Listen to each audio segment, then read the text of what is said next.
नमस्कार दोस्तों, मैं भाषा और आप देख रहे हैं न्यूज़ क्लिक पर पड़ताल दुनिया भर की। आज हम ऐसे अहम सवाल पर चर्चा करने जा रहे हैं जिसे शायद कुछ समय पहले तक लोग जानते नहीं थे। ये है रेयर अर्थ। रेयर अर्थ क्या बला है और कैसे इसने दुनिया में विश्व कूटनीति को घुमा रखा है, और अभी चीन के पास ताकत कहां से आई है, कैसे आई है।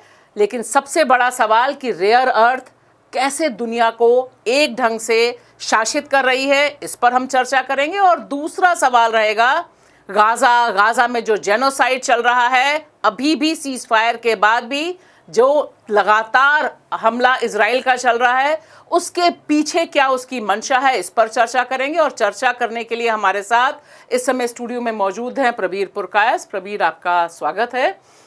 ये रेयर अर्थ क्या बला है?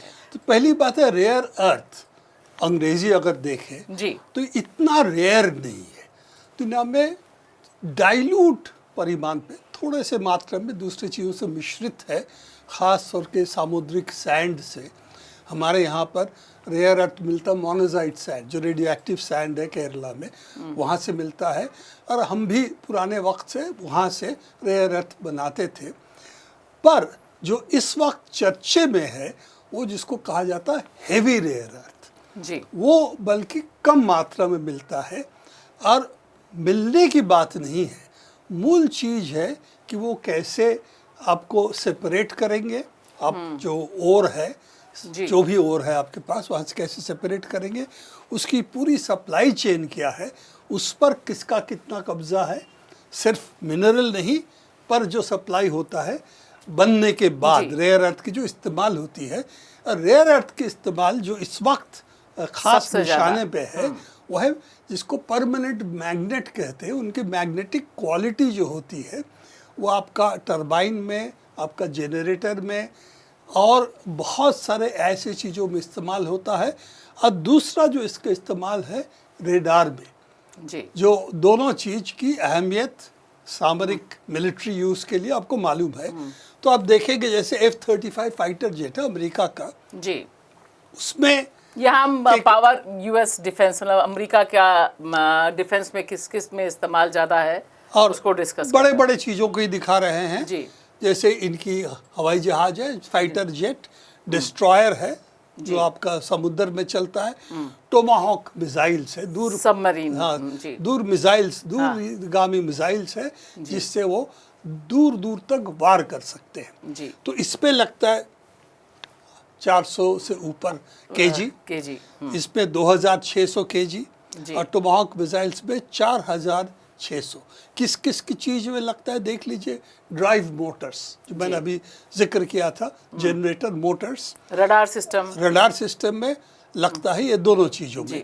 यहाँ पर drive Motors again, missile guidance systems, ठीक है ना, रडार में यहाँ पर भी ड्राइव मोटर्स आ गया ड्राइव मोटर्स है और गाइडेड मिसाइल्स में है। तो ये गाइडेड मिसाइल ही है ये जी। तो ये अगर देखें तो ख़ास तौर से एक क्या कहेंगे नस में पकड़ने का क्षमता चीन इस वक्त रखता है, क्योंकि अमेरिका अपना रेयर अर्थ जो है वो बनाना काफ़ी दिनों से देखिए, यहाँ पर मैं चाहूंगी कि दर्शक यह भी समझे कि हम क्या दिखा रहे हैं। China dominates rare earth mined production. तो ये बहुत इंपॉर्टेंट है, किस देश में कितना है, ये और जो है कितना हम प्रोड्यूस, कौन देश देखिए ये माइंड प्रोडक्शन जी, मतलब खनिज पदार्थ जो है वो निकाल रहे हैं आप जी, ठीक है ना। और तो ये डोमिनेंस जो है दिखाता है कि 69% 70% माइनिंग जो है चाइना करता है। पर माइनिंग में नाइजीरिया है, थाईलैंड है, बर्मा के पास काफ़ी है, पर बर्मा में जंग चल रहा है, गृह युद्ध चल रहा है, अमेरिका में काफ़ी है। तो ऐसा नहीं है कि माइनिंग में इनके पास वो साधन नहीं है। और ऑस्ट्रेलिया में ख़ास तौर से यहाँ पर है, आप देख सकते हैं उनका भी है। तो माइंड प्रोडक्शन में इतना ये नहीं है। पर अगर देखें फिनिश्ड प्रोडक्शन जो है, रिफाइंड प्रोडक्शन, उस पर अमेरिका का इन चीज़ों पे कुछ नहीं है। चीन ही डोमिनेट कर रहा है। वहाँ पर चीन है, वियतनाम है, जापान है, रूस है, कनाडा है, हम भी हैं, ऐसा नहीं कि हम नहीं हैं, हम भी हैं।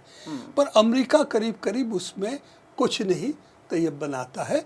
अमेरिका कहेगा ठीक है हम जापान से ले लेंगे, कनाडा से ले लेंगे, पर अगर मात्रा देखें तो 90% से ऊपर, जी 92 से 96% किस चीज़ पे आप देखेंगे वो इनके चीन का उत्पादन, चीन का प्रोडक्शन है। और ये जो 7 रेयर अर्थ्स मेटल हैं, ये आपका वही हैवी रेयर हैं, जिनसे दुनिया में जो अधिकांश चीज़ें जिनके बारे में आप चर्चा कर रहे हैं उनमें इनका इस्तेमाल होता है। खास तौर से मैंने जो कहा परमानेंट मैग्नेट्स, रेडार वगैरह इसमें इस्तेमाल होता है। इन सब चीज़ों में सबसे इस वक्त जो अहम सवाल है परमानेंट मैग्नेट की, क्योंकि आपकी पूरी एनर्जी सेक्टर में उसका इस्तेमाल होता है। परमानेंट मैग्नेट जो होता है आपका हवाई जहाज में इस्तेमाल होता है। आप लोगों को फिजिक्स वो भूल गए होंगे जो पढ़ा होगा, डायनामो जो होता था, इलेक्ट्रिक मोटर जो होता था, उसमें मैग्नेट होता है, इसीलिए बिजली के सहारे वो घूमती। अब मैं आपसे सीधा सवाल पूछती हूँ कि यह जो 7 रेयर अर्थ मेटल, सिर्फ अगर हम इस पर फोकस रखें, इसका विश्व कूटनीति से जो इंटरनेशनल डिप्लोमेसी है उसमें इतना बड़ा चर्चा कैसे चल रहा है, और चीन और अमेरिका के बीच जो लगातार टकराव है उसमें चीन चाबी दिए जा रहा है और ट्रंप के आगे झुकने को तैयार नहीं है। तो ये जो पूरा कॉन्फ्लिक्ट है ये कैसे, इसका क्या कनेक्शन है रेयर अर्थ से? इसका नहीं, रेयर अर्थ से कनेक्शन है, कंट्रोल करते हैं आप उत्पादन अगर कंट्रोल करते हैं तो आपका कंट्रोल है। उसमें आपने एक्सपोर्ट कंट्रोल लगाया, तो एक्सपोर्ट कंट्रोल पे अगर बात आती है तो एक्सपोर्ट कंट्रोल बहुत पहले से आप जानते हैं चिप वॉर चल रहा था, उसकी चर्चा भी हमने किया है। चिप वॉर में अमेरिका, क्योंकि एडवांस चिप प्रोडक्शन उनके खाते में था, खास तौर से उनके पास नहीं पर उनके और भी जो दूसरे देश है, जो उनके मित्र देश है, उनको मिला के वो कहते थे चिप का हम सैंक्शंस दूसरे मुल्कों पे कर सकते हैं, और ख़ास तौर से एडवांस चिप की सैंक्शंस चीन पे था और इसीलिए था कि ASML एक ऐसी मशीन है बनाती है जो डेनमार्क की है, डच कंपनी है, उसकी वो चिप प्रोडक्शन में उसके इस्तेमाल होता है और उस पर कुछ पेटेंट्स अमेरिका का है। अमेरिका डायरेक्टली कुछ उसमें नहीं पर पेटेंट्स कुछ है जो उस पर ASML इस्तेमाल करता है। तो 1959 की 1959 की ट्रेड रूल्स जो अमेरिका लगाता है दुनिया पे, तो उसके मुताबिक हमारे ऊपर भी हेवी वाटर वगैरह चीज़ों पे था, न्यूक्लियर बैन्स थे, तो उन सब से उन्होंने चिप प्रोडक्शन उत्पादन पे चीन को पिछले 5-6-10 साल में काफ़ी कोसा, काफ़ी टाइट किया स्क्रू को। तो चीन ने सहन किया, अब लगा कि उनको कि चिप उत्पादन और खास तौर से AI टूल्स उनके पास जो है, ये सब देखते उनको लगता है कि हम चिप वॉर में हम इस वक्त इस स्थिति में पहुंच गए हैं कि अब टक्कर ले सकते हैं। बिना अमेरिका के काम चल जाएगा हमारा, काम चल जाएगा। और यहाँ पर एक चर्चा में जो और है वो H20 चिप को लेकर भी है कि अमेरिका ने किस तरह से चीन को एक स्पेसिफिक चिप की बात की और चीन ने कहा कि ये हमारे लिए सिक्योरिटी थ्रेट है। नहीं, ये है कि AI में जो चिप्स इस्तेमाल होता है आर्टिफिशियल इंटेलिजेंस में, आर्टिफिशियल इंटेलिजेंस में, आजकल तो AI हिंदी शब्द हो गया है, तो AI में जो चिप्स इस्तेमाल होते हैं उसमें ऐसे कुछ चिप्स थे जो चीन पे वो एक्सपोर्ट नहीं करते थे, उसको डिग्रेड करके वो एक्सपोर्ट कर रहे थे। अब उन्होंने कहा कि वो भी नहीं करेंगे, हम सिर्फ चीन के लिए स्पेशल चिप्स बनाएंगे। चीन ने कहा थैंक यू वेरी मच, हम खुद अपना चिप बना लेंगे, हमारा काम चल जाएगा। ये नहीं चाहिए कि सिर्फ चीन की चिप अगर होगी तो उसके अंदर क्या है और क्या करेगा नहीं मालूम है। दोनों कहा थे ये तो सस्पिशियस है, हम इस्तेमाल नहीं करेंगे। तो चीन को इस वक्त लगता है कि वो बिना अमेरिकी की एडवांस चिप से भी वो अपना काम चला लेंगे। तब उन्होंने रेयर अर्थ का कार्ड खेला है, जब उनको लगा कि अब उनके पास हथियार उस तरह का नहीं है, रेयर अर्थ में हमारे पास वो हथियार इस वक्त है, और वही करीब करीब उसी तरह का अमेरिका की खुद की जो एक्सपर्ट्स है उन्होंने बताया कि हमारा कार्ड हम पर खेला है चीन ने। तो अब ये खेलने का मतलब ये है कि अमेरिका करेगा क्या, क्योंकि उसकी जो अगर आज शुरू करता है कि रेयर अर्थ हम बनाना शुरू करेंगे, 5 से 10 साल आराम से लगेगा। 5 से 10 साल लगेगा, कुछ लोग कह रहे ज़्यादा लगेगा जी। पर अगर बनाते हैं, जैसे ऑस्ट्रेलिया ने माइनिंग करता है तो उसके पास माइंड मटेरियल तो है, अब उसको रेयर अर्थ में जो फिनिश करना और जो उसमें प्योरिटी चाहिए उसमें लाना मैग्नेट के लिए, वो इस वक्त करने में कितना टाइम लगेगा? 5 साल 10 साल। तो अभी चीन ने फाइनली अमेरिका से कहा क्या है रेयर अर्थ को लेकर? कहा है कि आपको हम वही शर्त दे रहे हैं कि वो कहाँ इस्तेमाल होगा उसका पूरा ब्यौरा देना पड़ेगा, डिटेल आपको देना पड़ेगा। कोई भी कंपनी हमसे रेयर अर्थ लेगा तो किसके लिए इस्तेमाल हो रहा है, तो उनकी जो ट्रेड रूल्स है जी। उसी तरह का ट्रेड रूल्स अभी चीन ने भी बनाया है और ये कह रहा है जो आप हमारे साथ करते हो वही चीज़ हम भी करेंगे कि कोई भी देश आपको ये बेचेगा, रेयर अर्थ का जो हमसे लेगा बेचेगा, तो उसका पूरा ब्यौरा देना पड़ेगा कि कौन से कंपनी को बेच रहा है, वो क्या करता है, मिलिट्री यूज़ में इस्तेमाल होगा क्या हमारे खिलाफ। तो ये पूरा ब्यौरा देने का जो लाइसेंसिंग प्रोसीजर उन्होंने किया है, जिस पे हम भी इन्फ्लुएंस्ड है, हमारे भी कुछ खरीदना पड़ेगा। अमेरिका को नहीं बेच सकते, खुद इस्तेमाल कर सकते हैं। तो अमेरिका को अगर बेचेंगे और किसी और देशों को बेचेंगे, किसी और कंपनी को बेचेंगे, एंड यूज़ क्या है उसका देना पड़ेगा। और वही चीज़ एक्चुअली मैंने जो कहा अमेरिका का ट्रेड रूल्स पे भी है। तो एक तरह से चीन ने जैसे को तैसा वाला हिसाब किया है कि तुम चिप वॉर कर रहे थे, अब हम रेयर अर्थ वाला कार्ड खेल रहे हैं। तो ये एक पावर गेम जो चल रहा है चीन और अमेरिका के बीच, इससे बाकी जो टैरिफ का डंडा भी चल रहा है, सब चीज़ें चल रही हैं, लेकिन इसमें इस पूरे टर्म ने बहुत इम्पोर्टेंस ग्लोबली हासिल की है अंतर्राष्ट्रीय स्तर पे। इसमें रेयर अर्थ ऐसी चीज़ है जिस पे सब जगह चर्चा है, भारत में भी चर्चा शुरू हुई है और मुझे लगता है कि आपके ज़रिए अब कम से कम हम क्या रेयर अर्थ होते हैं, कहाँ इस्तेमाल होता है, इस पर बात कर रहे हैं हम। देखिए हमारा डिफेंस इंडस्ट्रीज़ है, हमारा स्कूटर से लेके गाड़ी यहाँ बनती है उसमें इस्तेमाल होगी, इलेक्ट्रिक व्हीकल जो है जी, आपका रिन्यूएबल एनर्जी में इसका एक इस्तेमाल होती है। तो हमारे भी रेयर अर्थ का ज़रूरत है, पर वही है कि हमें फॉर्म फिलअप करना पड़ेगा अगर हम किसी को बेचना चाहते हैं। और वही चीन ने हमको भी कहा है, जो सुनने में आ रहा है, अखबारों में आ रहा है कि अगर आप अमेरिका को बेचोगे तो आपकी सप्लाई भी हम तब रोक देंगे, क्योंकि हमारा जो टर्म है आपको बेच रहे हैं, आपके लिए है। तो ये वही चीज़ हो गया है जो इतने दिन तक अमेरिका दूसरों पे करता था, हम पर भी किया है। ये कोकॉम एग्रीमेंट था जिसके हम जब न्यूक्लियर एटॉम बॉम्ब का हमने विस्फोट किया था पोखरान में, तब आपको याद होगा कि हम पर बहुत चीज़ों पे सैंक्शन लगा था और उसमें हेवी वाटर था, फर्टिलाइज़र प्लांट्स से क्योंकि ये बन सकता है, फर्टिलाइज़र प्लांट्स पे था जी। एक रेंज ऑफ गुड्स हमारा था, हम पर भी सैंक्शंस थे, आपको याद होगा। तो हम फर्टिलाइज़र प्लांट्स के ऊपर भी सैंक्शन था कि हम ना वहाँ हेवी वाटर ना बना लें। तो ये सब जो है देखते हुए इन सब चीज़ों से हम वाकिफ़ हैं, आज नहीं बहुत दिन से, पर ये आज भी इस तरह से इस्तेमाल हो सकता था, ये हमें पता चला चिप वॉर से।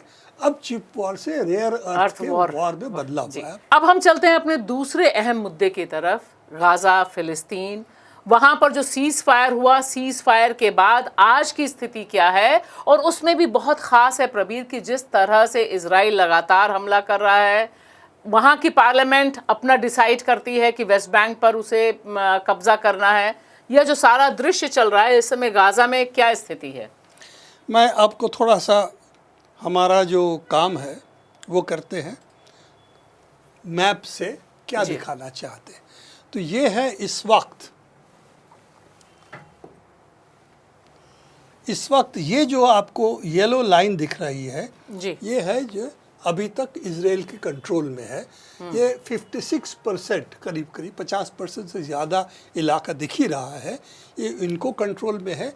ये है गाज़ा का इलाका जहाँ पर गाज़ा के लोग हैं, और वो करीब 90% से ज़्यादा मकानें वहाँ पर गिर चुकी है, ध्वस्त हो चुकी। उसकी तस्वीरें इस तरह से आप उस इलाके के देख सकते हो कि ख़ास कुछ बचा नहीं है।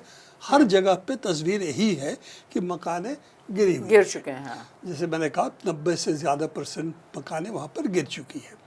ये जो है रेड डॉट्स जो देख रहे हैं, ये है इनकी मिलिट्री जो एनकैम्पमेंट है, यहाँ पर वो रखेंगे, अपना मिलिट्री तनाव रखेंगे। और ये येलो लाइन जो है इस वक्त इसके बाहर उनके कंट्रोल में है। गाज़ा पूरा में इसका करीब 56% अभी उनकी मिलिट्री कंट्रोल में है। तो अभी भी ये सीज फायर के बाद की स्थिति है। सीज फायर की बात की स्थिति है।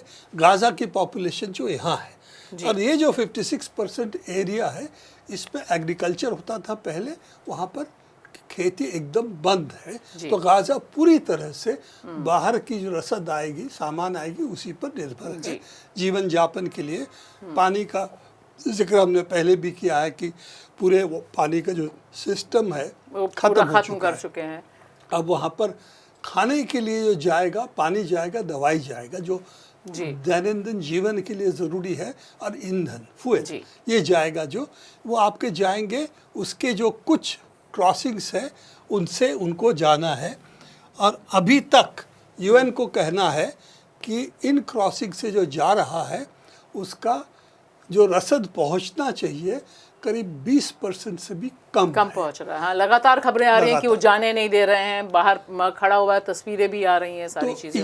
ये देखते हुए भुखमरी अभी जो हालत, बहुत बुरी हालत पे जो गाज़ा की पॉपुलेशन है, उसको भी राहत के लिए जो सीज फायर की वजह से मिलना चाहिए वो अभी नहीं मिल पा रहा, पूरी तरह से नहीं मिल पा रहा है।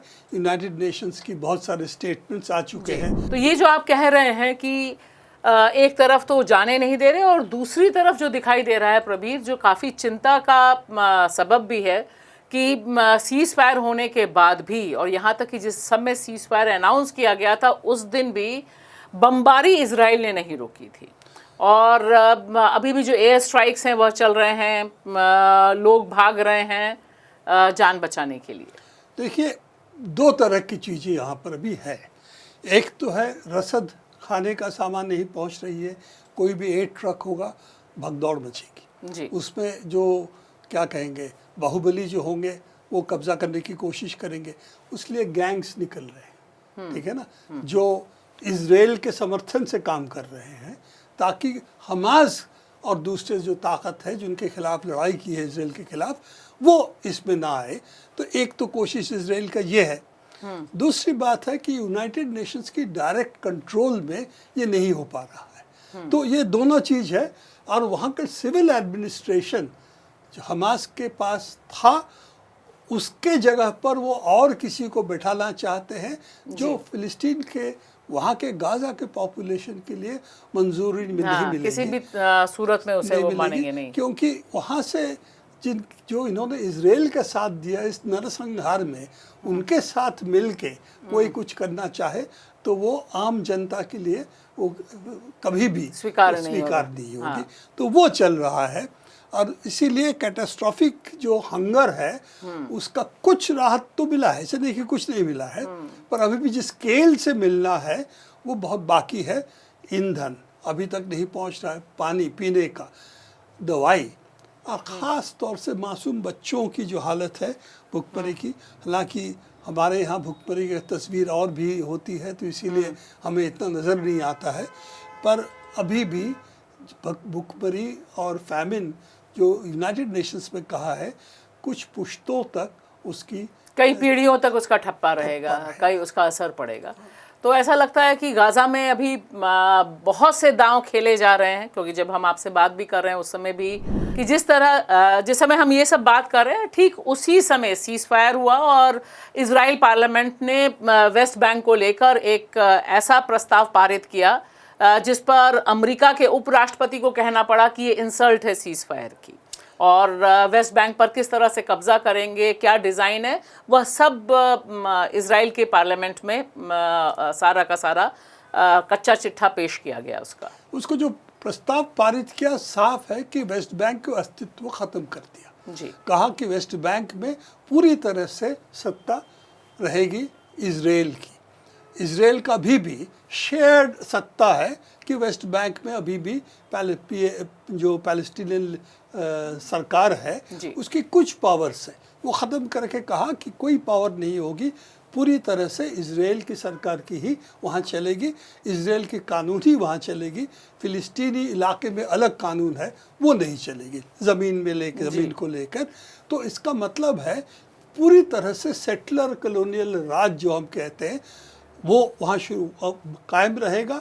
अब इजराइल पूरी तरह से उसका समर्थन करेगा जो चल रहा है इस वक्त जी। और उनका एजेंडा बड़ा साफ है, उनको किसी तरह से धकेल लिया जाए जॉर्डन में और गाजा के पॉपुलेशन को इजिप्ट में। जी। ये उनका लक्ष्य सपना ही है और खुला खुला खेल भी है। वो सन 48 से उनका ही मकसद रहा है गाजा की पॉपुलेशन और वेस्ट बैंक को पॉपुलेशन के लिए क्या करें, और धीरे धीरे वेस्ट बैंक में भी गाजा की हालत की ओर बढ़ रहे हैं। वहाँ भी सेटलर कॉलोनियल पावर जो है, सेटलर्स है, उनकी चल रही है, पूरी तरह से इजरायली आर्मी उनके साथ है और उनकी ज़मीन कब्जा कर रहे हैं वहाँ के सेटलर्स।